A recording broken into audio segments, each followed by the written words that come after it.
Pada 30 November 1984, para mahasiswa Universitas Drexel di Philadelphia berjalan ke aura Randall di dalam kampung. Mereka terkejut menyaksikan pemandangan yang sangat mengerikan. Tubuh seorang wanita mati tergeletak di bawah tangga. Dia adalah Deborah Lynn Wilson, seorang mahasiswa matematika jurusan S2 berusia 20 tahun dari Universitas Drexel. Apa yang sebenarnya terjadi pada Deborah?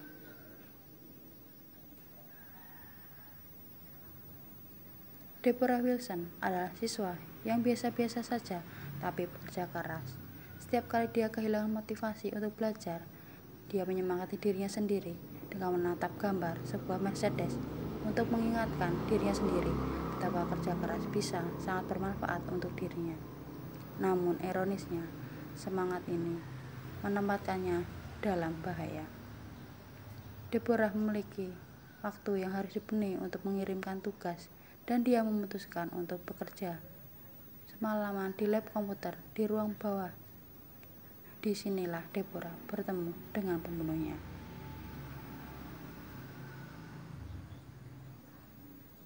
Tanda ikatan di lehernya cocok dengan salah satu kabel ekstensi di lab. Jadi senjata pembunuhan, dan jawabannya adalah bagaimana sebenarnya sudah terbukti. Juga ada noda darah di kursi yang bisa jadi milik Deborah atau pembunuhnya. Para petugas juga dikejutkan oleh kenyataan bahwa lab komputer masih dalam keadaan yang utuh. Tidak ada kursi atau peralatan yang sedikit pun salah tempat. Bekas memar di wajah Deborah jelas merupakan indikasi buah pertikaian, tapi lab ini tidak seperti menyaksikan sebuah perkelahian. Polisi segera menyadari bahwa petugas kebersihan telah membersihkan lab pagi itu, tidak menyadari bahwa itu adalah TKP. Dia meminta maaf, menambahkan bahwa ruangan itu cukup berantakan ketika dia masuk, tapi para mahasiswa telah meninggalkan ruangan dalam keadaan berantakan. Dan oleh karena itu, petugas kebersihan tidak menemukan hal yang meragukan. Mungkinkah petugas kebersihan telah menghapus bukti penting? Meski begitu, noda darah adalah temuan kritis yang bisa ditangani petugas. Saat itu, tahun 1984, dan pembuatan profil DNA masih belum dikembangkan. Namun, petugas dapat mencocokkan golongan darah dengan tersangka dan melihat apakah ada sesuatu yang mencurigakan. Dan polisi memiliki bukan hanya satu, tapi 4 tersangka. Tersangka pertama adalah pacar Deborah yang bernama Kurt Reynolds. Ini adalah versinya tentang pergantian peristiwa pada hari terakhir Deborah dilihat. Reynolds menemani Deborah di lab komputer sampai pukul 1.30 malam. Dia merasa lelah dan memutuskan kembali ke rumah, meninggalkan Deborah di lab sendirian. Dalam perjalanan keluar, Reynolds bertemu dengan seorang sapam dan meminta untuk menjaga pacarnya. Ketika Reynolds bangun di pagi hari, dia mendengar desas-desus bahwa mayat ditemukan di bawah tangga, dan dia bergegas menuju kampus karena takut itu adalah pacarnya. Dalam perjalanan masuk, dia menemukan mobil Deborah terparkir di tempat sama seperti kemarin, yang menambah kecurigaannya.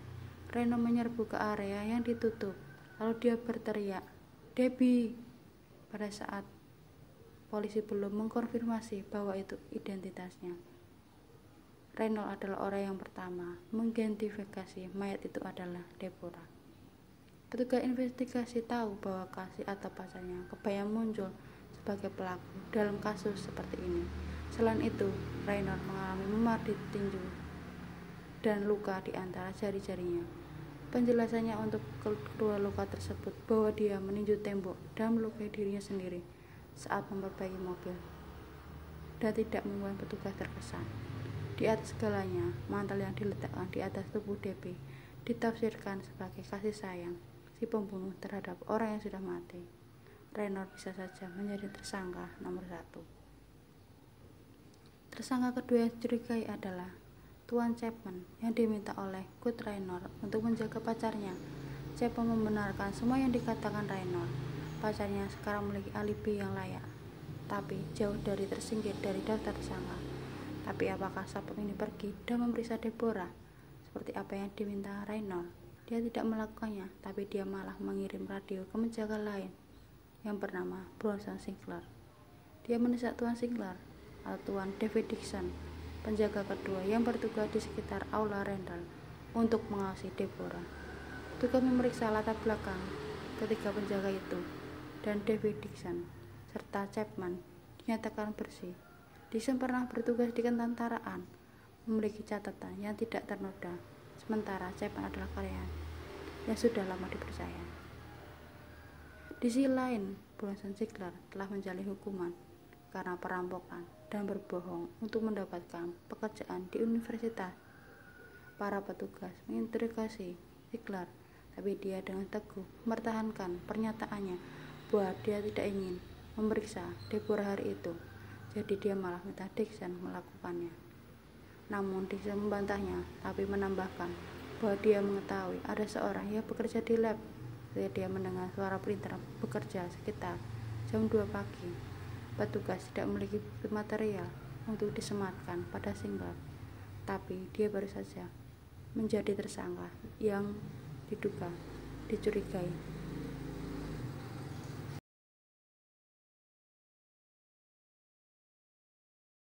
Tersangka ketiga yang dicurigai adalah seorang mahasiswa PhD berusia 28 tahun bernama Aislinn Bernhardt yang berada di sekitar aula Randall malam itu. Kantornya tepat di atas tempat Debbie mengerjakan tugasnya, dan catatan Aislinn tidak jelas.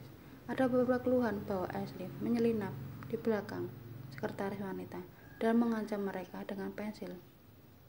Lebih buruk lagi baginya, Chapman, sang penjaga, telah melihat silet seorang siswa di malam hari yang ternyata Aislinn.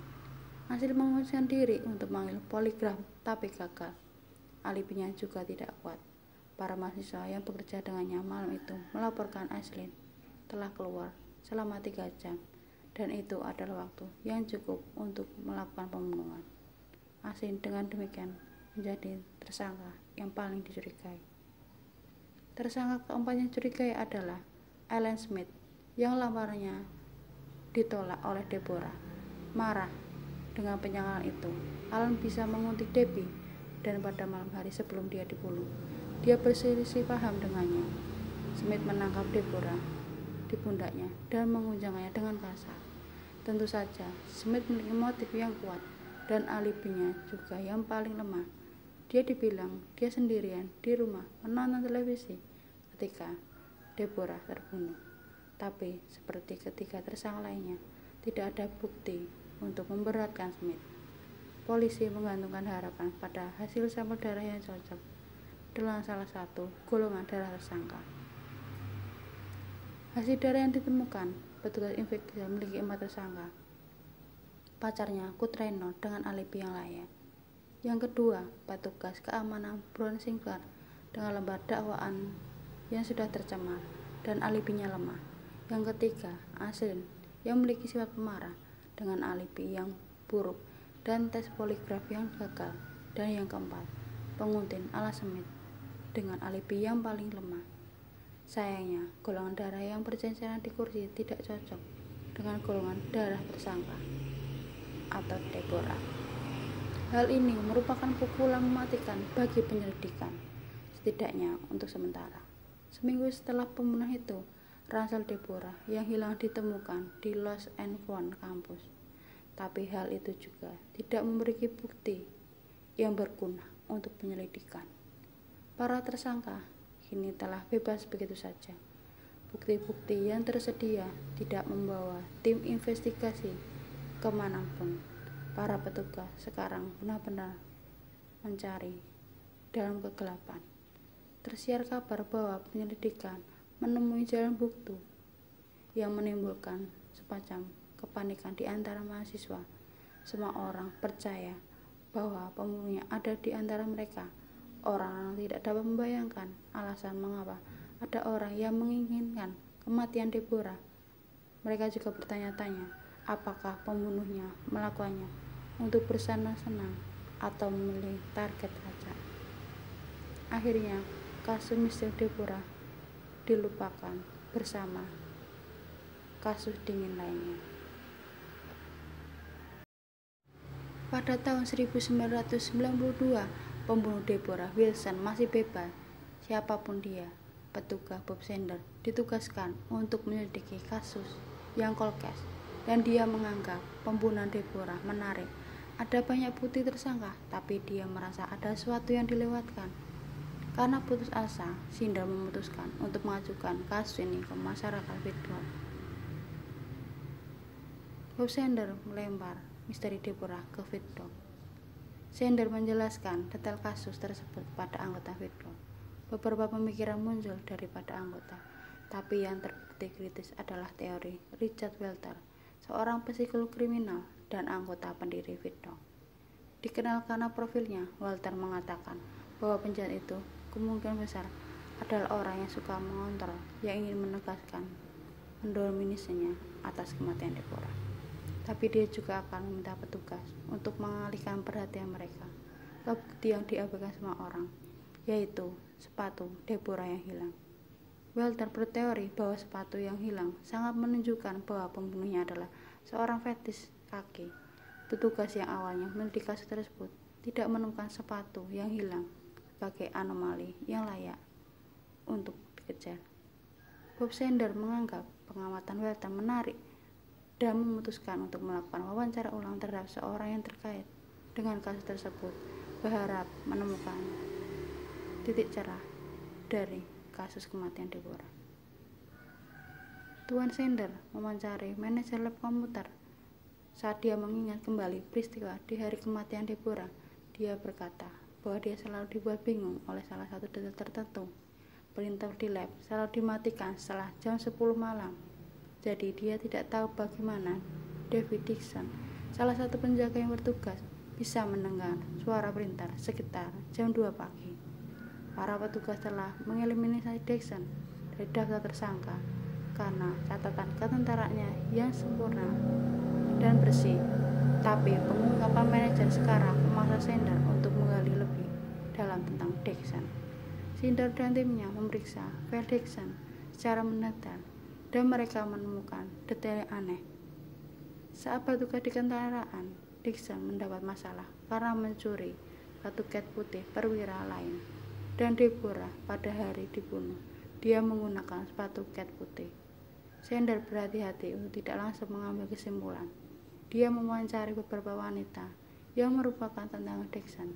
4 wanita seperti itu melaporkan bahwa rumah mereka dibobol ketika Dixon tinggal di sekitar. Namun tak ada satupun dari mereka kehilangan barang berharga kecuali sepatu cat putih dan kaos kaki kotor.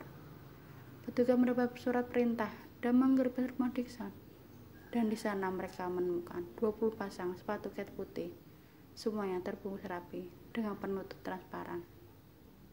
Itu adalah souvenir kecil yang disimpan Dixon untuk dirinya sendiri, yang juga ditemukan lebih dari 75 video milik Dixon.